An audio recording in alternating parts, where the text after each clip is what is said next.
Hi, I'm Paul Perdue, and I am the infrastructure nerd. And I'm Mary Jo Boyd, a legal technologist. You know, when Tabs is just being set up and you're trying to design your statements and make everything look good, out of the box, it's just kind of plain. You have just your address and the firm name, maybe, just really kind of simple. It is. It'd be nice if we could put in the logo or the pen and ink drawing of the building or make it look just like the firm's letterhead. Yeah, and you know, we can do that. We can. Yes, using the statement designer, you can design your header and footer of your statement any way that you want. Well, can you show us how to do that? I can. So as we said, out of the box, Tabs3 gives us a very generic statement design. And remember, statement design is the header and the footer of our statement. So the header is going to be, you know, our firm name, maybe the date, the client address, statement number, statement date, all those kinds of things. So, and the footer could be, you know, just page one. You also could put your address down there. You could put credit card information if you want to accept credit cards and have a little tear off at the bottom. So there's a lot of different things that we can use that header and footer for on the statement. So out of the box, it's pretty generic. There really isn't a footer, and there's just firm name, address, phone number, things like that. Maybe you want to show the EIN number for that taxpayer ID at the top of your statement, or you want to add fax number or email address or a lot of different things. Well, Statement Designer gives us that way to do that. And you have complete control over what you want up there in that header or what you want in that footer. And you can even create multiple designs to use for different types of clients. So it's very adaptable for what you need. So let's just take a quick look at that and dig in a little bit. I'll show you some sample layouts. I'll show you some ways that you can copy and paste things into your new design layout, and even just how to create some so that you can do that. So I'm in Tabs. I'm in our sample data here right now. And I'm going to go over to my Statements tab. And then down below we have a little Statement Setup icon. So in here, we've got several different things in here that we can use to make our statements pretty. But today what we're going to do is we're going to talk about that header and footer, and that's all controlled in the Statement Designer. So I'm going to open that, and I'm going to just kind of make this a little large so we can see it all. So right out of the box, I'm looking at sample layouts, and there's all kinds of different sample layouts that Tabs includes for you to review and look at, and maybe even get some ideas. And again, we can take elements out of any of these samples and put them into our own design. So first, let's look at some of the sample ones that we have. Here is a firm information template. Now this is pretty basic as well. Might be a little bit more than what comes out of the box, but it is just a basic firm information. We've got firm name, we've got the firm address and phone, which in this layout is pulling from our system configuration. So whatever we have set up over into system configuration, can't say that today, that is where that information is coming from. So we've got, you know, firm name that is put over here in system config. We've got the address, the phone, any of those fields that we could bring in over here. So it's not a hard-coded field that's in here that we're doing. It's actually pulling from that firm information. Now, if our firm information changes, for instance, we become an LLC or we move, all we have to do is change that information over in system config, and then it will automatically pull over into our statement template because we're using those fields. So keep that in mind when you're putting information in. We can hard code a text box and just say this is what the information is, or we can use fields that then will be static and change for us when they change. This just has some simple address information and work description. We've got the statement dates and account numbers, all that kind of information. Statement customization actually pulls from our statement customization fields that we can define over in statement customization. We can put in some headings and things as we want them to be. So again, we could just type that information in over in those fields and it would pull in from there. We have a letterhead design that's in here. So again, privileged and confidential or statement, any of these kinds of things, bold lines underneath, we can add all those kinds of elements to our heading. We have a letterhead with columns format. So again, here's just an example. If you've got multiple attorneys and you have a different mailing address for the bills, things like that, just another way that you can look at that information. Logo, Here's just a sample logo. Now, if you have your own firm logo or you have your own image that you have for a letterhead, you can use the different elements up here on our toolbar to bring that in and use your own logo or your own image or your own whatever it is that you want to put up here on that header or that top part, the header of the statement. Here's another logo, just another example with having a logo to the right. Here's some different information. We've moved that statement date and things over to the left this time.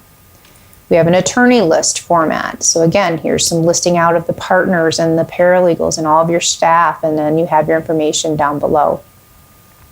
We also have specific draft statements. These are covers that you can use for your draft statements, and they would have the primary attorney originating. You can change that. They have a place to mark up whether they've reviewed it or what to do with that draft. And it even says draft, so it's very clear that this is a draft statement. Now, the credit card payment remittance is an example of a footer that we might use. So I'm going to just drag this down, and here is a footer that we could do. And so we could put this at the bottom. And again, any of these elements I can click on and remove or add or copy and put in here. A lot of times what I'll do is I'll remove Diners Club. I don't really know that many people that take Diners Club anymore, but if they do, you can leave it. If not, we can remove these two fields just by deleting them. Now, I tend to not like to mess with my sample layouts. I would copy these elements, put it into my design, and then I would edit it there. Because I always want to kind of keep my samples intact. If I ever want to use pieces of them again, I don't want to kind of change those over there. But that's just my best practice that I like to do.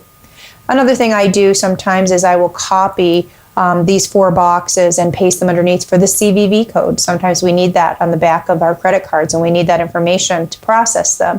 I could just copy and paste it right down here. If I remove Diners Club, I can rearrange and move these fields to be anywhere that I want to make it look how I want it to look. So again, just an example. You may not charge interest, or you may need some different language in here. You can customize it however you would like. There's a sample invoice format. So again, here's just some information that they have put out here as a different, it says invoice across it. Just a little different feel of things that you may want to incorporate into your design. Here's a to-office example. So they try to give you several different examples and ideas for you to be able to use in your own design. Page 2 design for an invoice. Again, just a little simple header up there at the top. Here's a page 2 simple. We're just using client name and some different things here. And then a page 2 detail gives a little bit more information with work description and all the statement.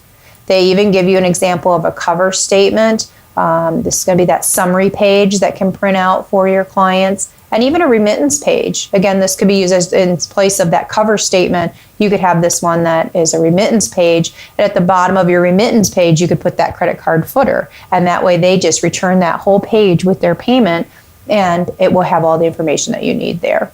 They've even got some envelope templates and designs out here that you can use and follow those examples. So here's another, just 2 different designs that they have there that you could use if you choose. Now, if you're using window envelopes, then we just make sure that we have our address in the proper location on our design so that then that will show through our envelope. So here's the samples. So how do we create a new design for us? So I'm just going to scroll back up to the top. We're going to get to this heading up here that says Statement Designer Layouts. And if I right click on that, it will give me the option to do a new layout group. At that point, I give it a name. I'm just going to call this one Test. This could just be something, your firm initials. It could be your firm name. It could be the different type of statements that you're creating. Because remember, we can create different designs. Maybe this is going to be what the statement looks like when it's an email statement. Or maybe this is going to be the design that is going to be sent to this particular client because they need to see certain things on it at their header or their footer, and so on. So you can name these whatever you would like, and you can create as many of these as you like. So we'll just create one test one and say OK. Now if I scroll down to the bottom, you can see I've got this test layout here. And if I expand here, I've got my own page 1, page 2, cover statement, and an envelope.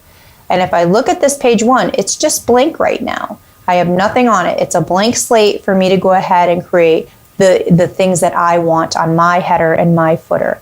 So up at the top, I'm just going to go up into firm information, and I'm going to grab this. Now at this point, this could be something that you can just decide, yes, I want this, or no, I want this customization or this letterhead. I like this opening up here, so maybe I'll take this, copy and paste it. Or this could be where you import your image for your statement. So this could be where we import an image of our logo, or maybe this will be where I import that letterhead.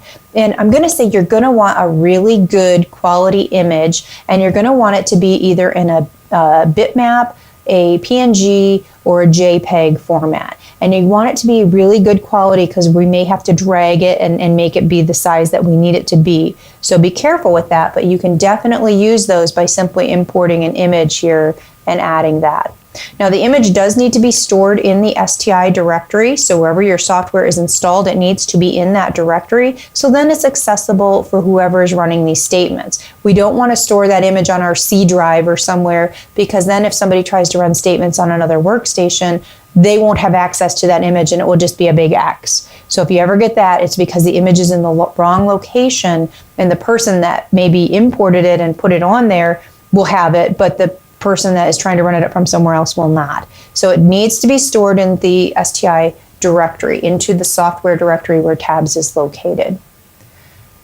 So we can take pieces. So again, I'm going to just grab this. Maybe I like this design, so I'm just highlighting it. Now you can see I can lasso it just using my mouse. I can grab what fields I want, or I can hit Shift and I can click on any field that I want. And I'm going to just copy that. I'm just doing a Control-C, or I could right-click and I could copy it, or you can use your little copy-paste buttons up here on the toolbar.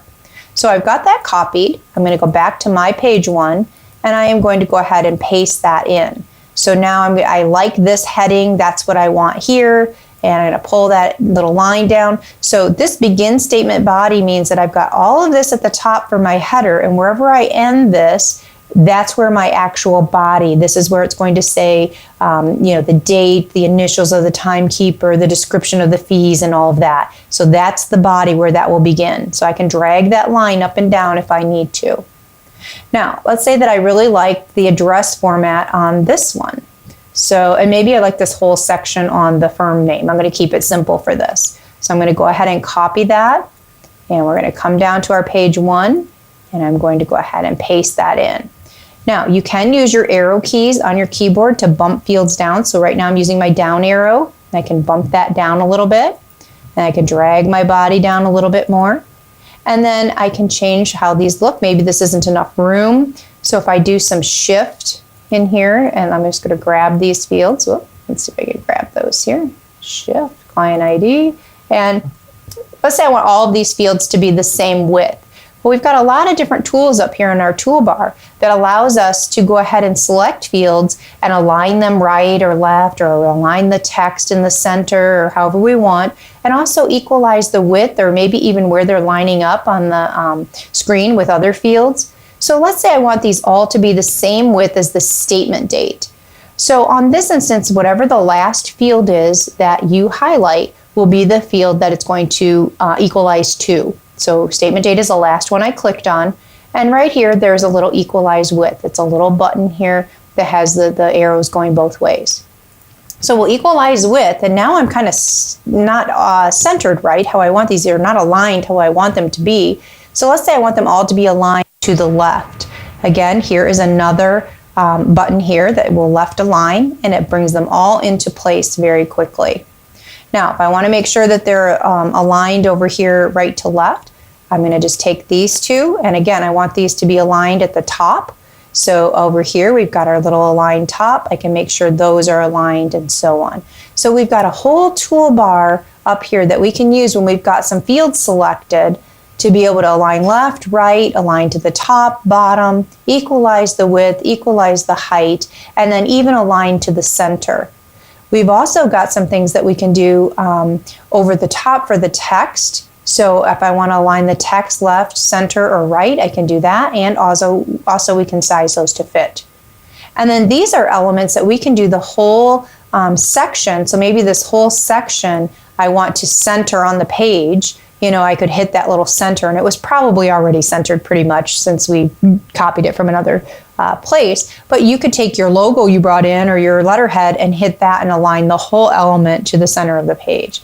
So there's a lot of different tools in here for you to move things around, to change them using your arrow keys, right or left or up and down on your keyboard, or simply using the toolbar up here to do some things. You can add lines. You can add your own text box. So I copied some text boxes that I took from one of the other layouts. But what if I just want to type in fax number and I just want that to be there? Or I want a certain piece of information, or like this says statement here. Maybe I want something else on here. You can go ahead and insert a text box, drag it and move it wherever you want, and type text in there for whatever that would be. Now you also can control what the font is up here and the size. You can bold, italicize, or underline. All of those things are here. And if you print in color, you can also change colors if you prefer. So you have a lot of tools at your fingertips that you can either borrow from other samples or create your own and make your statement look how you want it. Again, at the bottom, it is the same kind of a concept. At the end of the statement, I could put my footer, and again, moving this little line up just means that my statement body will fall between these two lines, and I can have my footer down here at the bottom. And on every single statement that uses this design, it will then have those elements that I've created. You can also then repeat the process with your your page 2. So again, if you like a certain template, you could go in and say, well, I really like the simple. I can copy that and then come down to my page 2, paste it in, and then again, I can move my statement body begin line up a little bit, so then that will then be where my body for my page 2 would be. And you would repeat this again for your cover statement. If you like the remittance page idea, you could come in and copy that whole thing. Or you could create the first part of your statement that has your letterhead on it and then copy whatever you want in here. So again, you have all these different tools at your fingertips to be able to design that header and footer exactly how you need it, making things move around. If this doesn't line up with your envelope, for example, you could bump that down, move things over. You have complete control over that. Now, if you need to create separate templates again, I could just come up and create another design layout by right-clicking and doing a new layout group, and this might be my test 2. Say OK, and down here at the bottom, now I've got another layout, and I can create that design. And then these designs then get attached to templates, statement templates, and then get assigned to a client. So lots of different tools here. I hope that you play in here, kind of make some changes, because this is where you can get really detailed and make your statements look very professional and very well done. So there you have it, an easy way to just make your statements look the best that they can. And that's just one more way that we can help you to worry less and practice more.